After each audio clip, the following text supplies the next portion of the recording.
Bueno, espero que estén teniendo un buen día. Felices fiestas a todos. Nosotros somos el equipo número 4 y vamos a hablarle sobre las enzimas reguladoras. Los expositores seremos Jesús Eduardo y yo, y contaremos con el apoyo de Edgardo.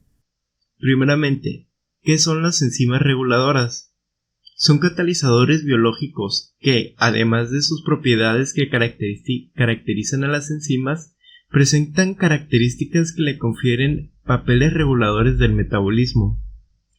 Muestran una actividad catalítica mayor o menor en respuesta a ciertas señales, y los ajustes en la velocidad de las reacciones catalizadas por enzimas reguladores permiten que la célula se adapte a las necesidades cambiantes de energía, biomoléculas requeridas para su crecimiento y reparación de sus componentes. Aquí podemos observar una imagen de cómo funciona, clasificando con sus respectivos colores donde se encuentran los productos más importantes a la hora de participar. Las actividades de las enzimas reguladoras se modulan mediante diversos caminos. Las enzimas alostéricas funcionan a través de la unión reversible no covalente de compuestos reguladores denominados moduladores alostéricos o efectores alostéricos, los cuales son generalmente metabolitos pequeños o cofactores.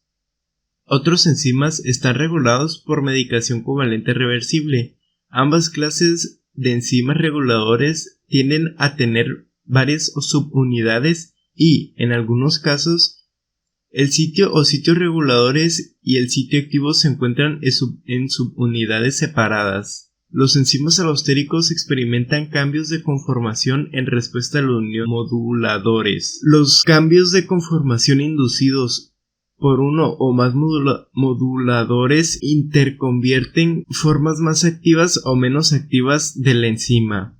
Los moduladores de enzimas alostéricas pueden ser inhibidores o estimulantes. Interacciones entre subunidades de un enzima alostérico e interacciones con inhibidores activadores. En muchas enzimas alostéricas, el sitio de fijación del sustrato y el sitio de fijación del modular se encuentran en subunidades diferentes, las subunidades catalíticas C y las reguladoras R respectivamente, como se muestra. En esta imagen podemos apreciar dos vistas del enzima regulador aspartato transcarbamilasa. Este enzima regulador alostérico tiene dos agrupaciones catalíticas apiladas, cada una de las cuales contiene 3 cadenas polipeptídicas catalíticas en tonos azul y púrpura y 3 agrupaciones reguladores, cada una de las cadenas polipeptídicas reguladoras en rojo y amarillo. Los agrupamientos reguladores forman las puntas de un triángulo que rodean las subunidades catalíticas. Inhibición por retroalimentación. En algunos sistemas multienzimáticos, en algunas enzimas reguladoras que son inhibidas específicamente por el producto del mismo sistema, esto ocurre y cuando la concentración del producto sobrepasa las necesidades de la célula. Se inhibe esta enzima para bajar la velocidad de producción del producto en exceso, ya que no hay tanta concentración de sustrato para las enzimas restantes del sistema. La inhibición de treonina deshidratasa. En la conversión de L-treonina a L-isoleucina intervienen 5 enzimas como catalizadores, siendo la primera la enzima treonina deshidratasa. Si la célula lo necesita, la L-leucina inhibe alostéricamente de manera específica a esta enzima, lo que reduce la concentración de sustrato a partir de esta y con ello el trabajo de las 4 enzimas restantes. Las propiedades cinéticas de las enzimas alostéricas divergen el comportamiento de Michaelis-Menten. Como podemos apreciar en estas imágenes, la enzima micheliana se le nota más la curvatura, mientras que la enzima alostérica presenta una doble curvatura, aunque las enzimas alostéricas se saturan con el sustrato cuando S es suficientemente elevada. La mayoría de las enzimas alostéricas dan lugar a una curva simoidea cuando se presentan V0 frente a S en vez de la curva hiperbólica típica de las enzimas no reguladores. Comportamiento cinético simoideo. Es generalmente el reflejo de interacciones cooperativas entre subunidades proteicas. Una característica de la cinética simoideal de los pequeños cambios en la concentración de un modular se pueden asociar con grandes cambios en la actividad. Enzimas alostéricas homotrópicos. Estos suelen ser proteínas que tienen varias subunidades y el sitio de fijación en estas funciona como sitio activo o regulador. La fijación de una molécula de sustrato o sitio de fijación altera la conformación de enzima, facilitando la fijación de otras moléculas de sustrato. Esto explica el incremento simoideo. En estos, el modulador es metabólito, diferente del sustrato normal, por eso es difícil generalizar acerca de la forma de la curva saturación. Un activador puede hacer que la curva saturación con el sustrato sea más próxima a la hiperbólica, con un descenso de K 0.5 pero sin cambios en la V máxima. Por ejemplo, la curva aquí podemos ver que un inhibidor o un modulador negativo puede producir una curva de saturación más simoidea con incremento de K 0.5. Algunas enzimas están reguladas por modificación covalente reversible. Se dice que se han encontrado más de 500 tipos diferentes de modificación covalente en proteínas. Los grupos fosforilo, acetilo, adenililo, uridilo, metilo, amida, carboxilo, milistilo, palmitilo, prenilo, hidroxilo, sulfato y adenosina difosfato riboxilo. Se encuentran entre los grupos modificadores más comunes. Existen incluso proteínas enteras como ubiquitina y sumo. La introducción de una carga puede alterar las propiedades locales de la enzima. Un grupo hidrofóbico puede incluir la asociación con una membrana. Un ejemplo de una enzima reguladora por metilación es la proteína aceptora de metilos de la quimiostasis de las bacterias. Esta proteína le permite a una bacteria nadar hacia una sustancia atrayente en solución. La acetilación es una modificación común que afecta aproximadamente el 80% de las proteínas solubles en eucariotas. La ubiquitinación. La ubiquitina se une a las proteínas como una marca de predestina para su degradación proteolítica.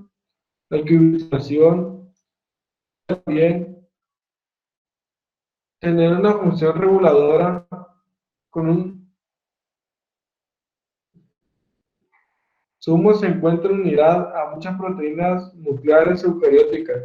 Interviene en la regulación de la transcripción de la estructura de la cromatina y en la reparación del ADN. La ADP ribosilación es una reacción especialmente interesante. La ADP ribosa proviene del dicotoamida adenina dinucleótido, también conocido como ANAD. En esta imagen se puede observar el círculo del nitrógeno o también metabolismo del nitrógeno. Fosforilación. La fosforilación es probablemente la modificación reguladora más importante. Se calcula que un tercio de todas las proteínas de la célula eucariota están fosforilizadas. Este tipo de modificación covalente juega un papel central en un gran número de rutas reguladoras. La cadena, la cadena de transporte es la que se muestra en esta imagen. Regulación enzimática por fosforilización. Las proteínas quinasas catalizan la unión de grupos fosforilos o residuos aminoácidos específicos de una proteína para eliminación de grupos fosforilos son catalizados por proteínas fosfatasas. Como se muestra en esta imagen, una proteína desfosforilizada pasa por la quinasa y el cual reacciona con un ATP y tiene un residuo de un ADP. Cuando tiene el residuo, cuando suelta el residuo de la quinasa, la proteína está fosforilizada. Para desfosforilizarla se ocupa una fosfatasa y el cual sale un piruvato y ya se tiene la proteína desfosforilizada otra vez. El glucógeno fosforilasa. El glucógeno fosforilasa se presenta en dos formas: fosforilasa alfa, que es la más activa, y la fosforilasa beta, que es la menos activa.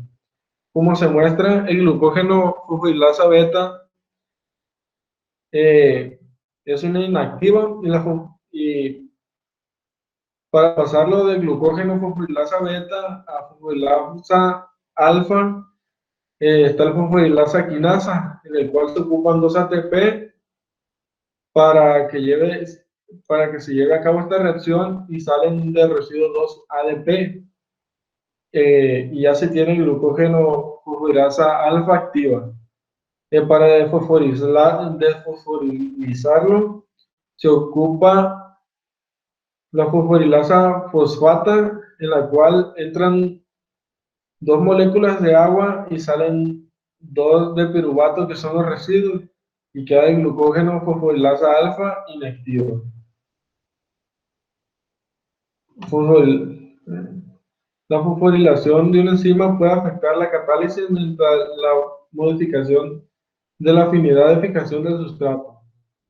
Como se muestra en esta imagen, está la enzima y el sustrato. Donde se junta la enzima y el sustrato se llama sitio activo. La enzima une el sustrato y ya que se está unido, la enzima libera los dos productos. Los grupos fosforilo afectan la estructura y actividad catalítica de la enzima. Las proteínas quinasas catalizan la unión de dos grupos fosforilo o residuos aminoácidos específicos y una proteína. La eliminación de los grupos fosforilo está catalizada por las proteínas fosfatasas. Los grupos fosforilo se pueden eliminar hidrolíticamente por una enzima diferente denominado fosforilasa fosfata. En esta reacción, la fosforilasa alfa se convierte en fosforilasa beta mediante la rotura de dos enlaces de serina fosfato covalentes, uno en cada subunidad del glucógeno fosforilasa. La fosforilasa beta puede a su vez reactivarse a alfa y convertirse covalentemente en fosforilasa alfa activa por la mediación de otra enzima, la fosforilasa quinasa, que cataliza la transferencia de grupos fosforilo desde el ATP alfa, los grupos hidroxilos de los residuos específicos de serina en la fosforilasa beta.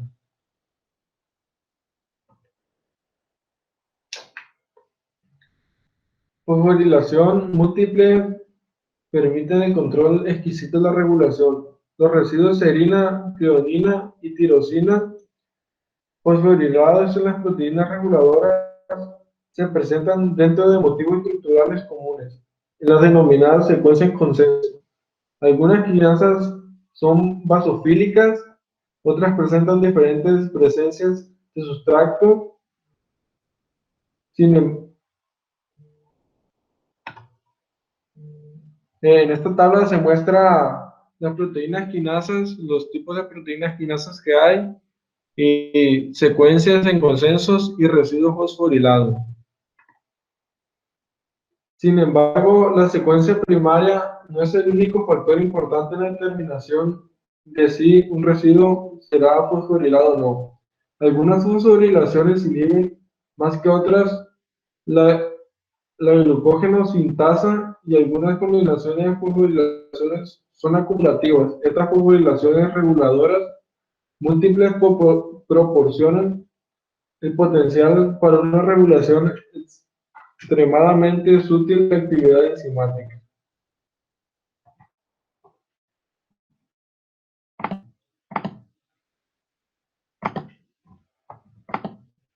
Algunos enzimas y otras proteínas son regulados mediante la ruptura proteolítica de un precursor enzimático.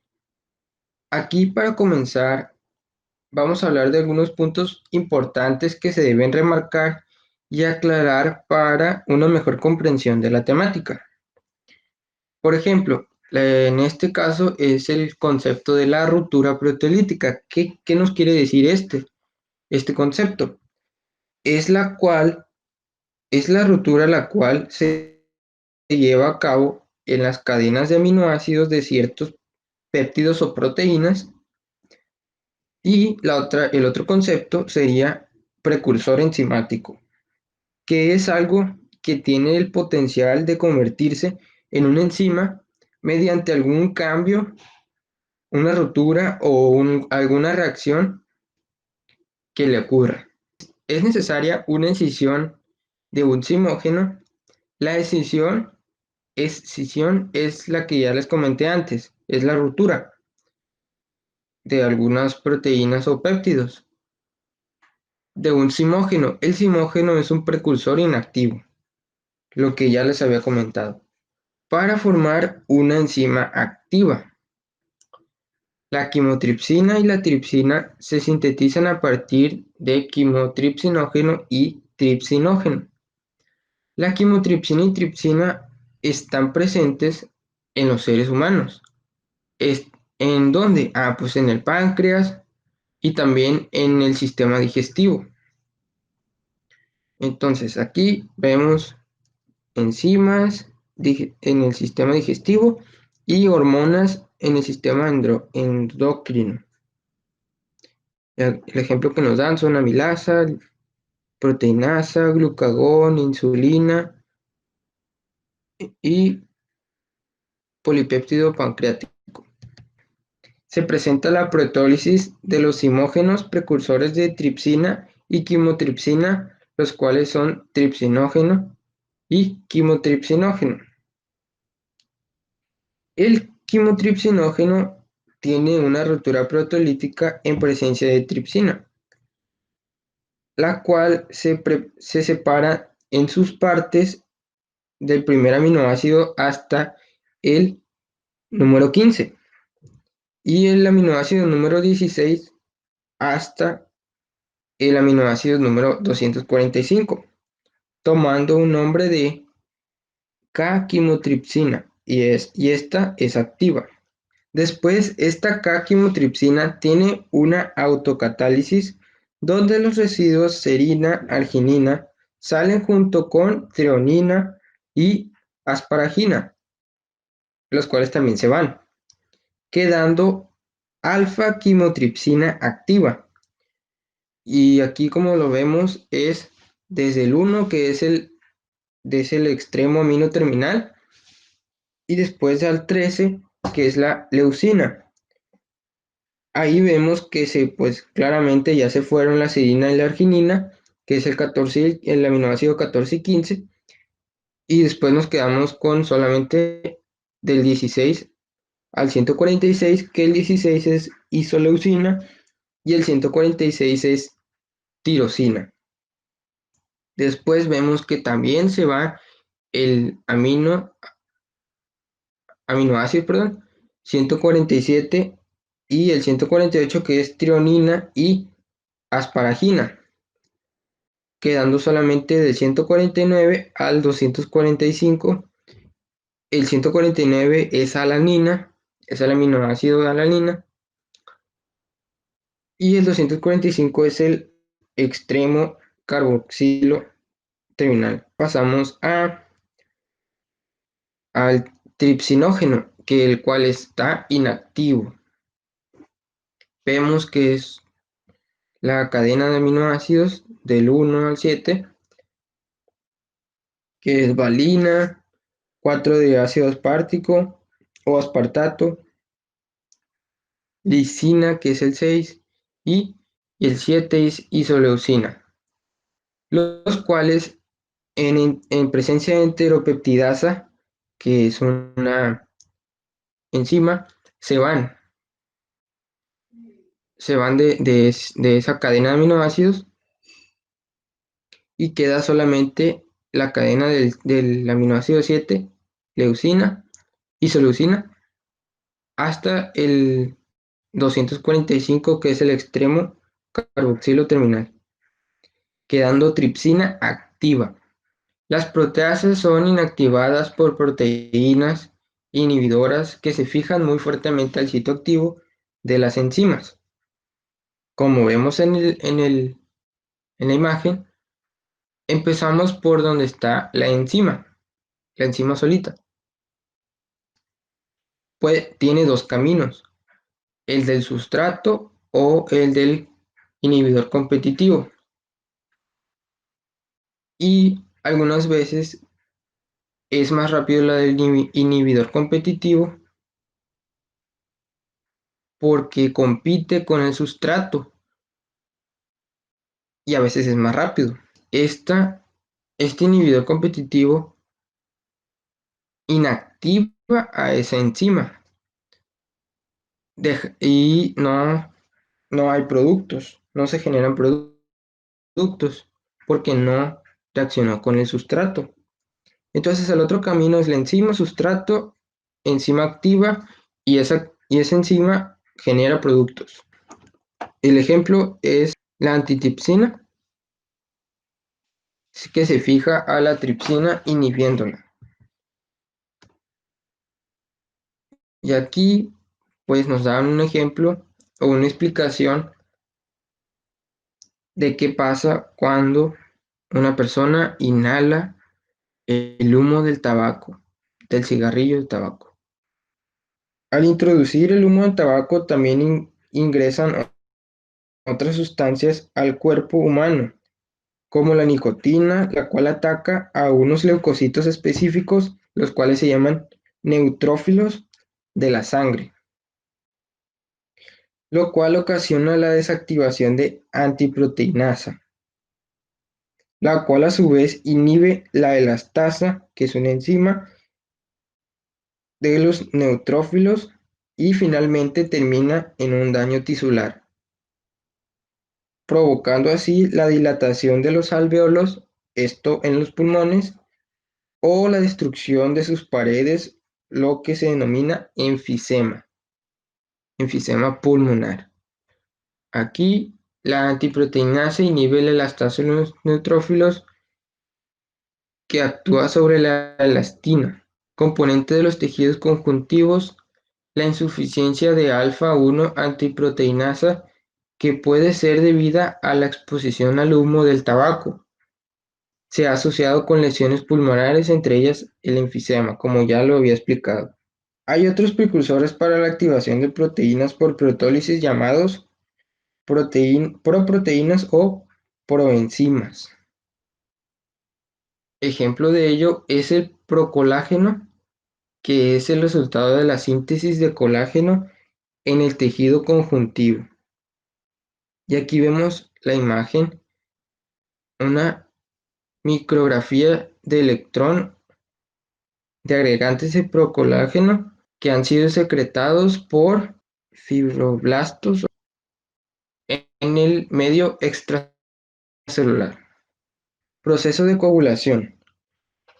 En esta explicación o en esta diapositiva nos adentramos a qué pasa cuando nos cortamos o nos raspamos y se genera una costra.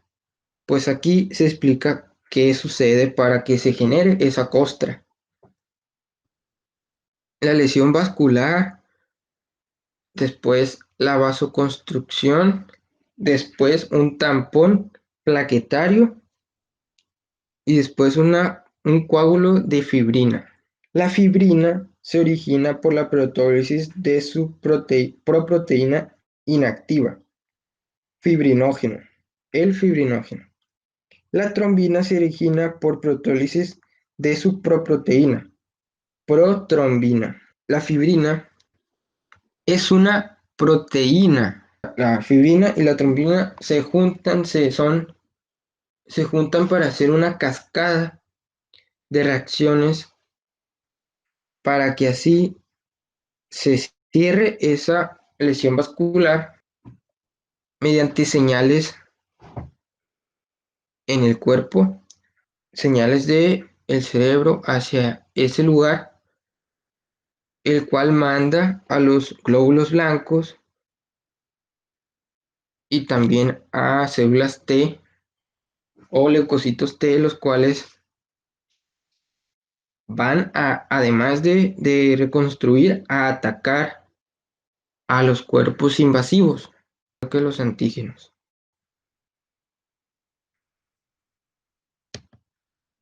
Algunos enzimas reguladores utilizan varios mecanismos de regulación.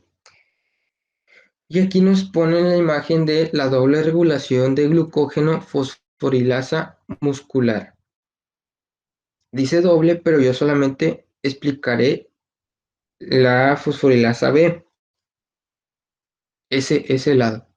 Entonces, el glucógeno fosforilasa cataliza la primera reacción de una ruta que alimenta con glucosa almacenada las rutas del metabolismo de glúcidos, que son carbohidratos, que proporcionan energía a las células.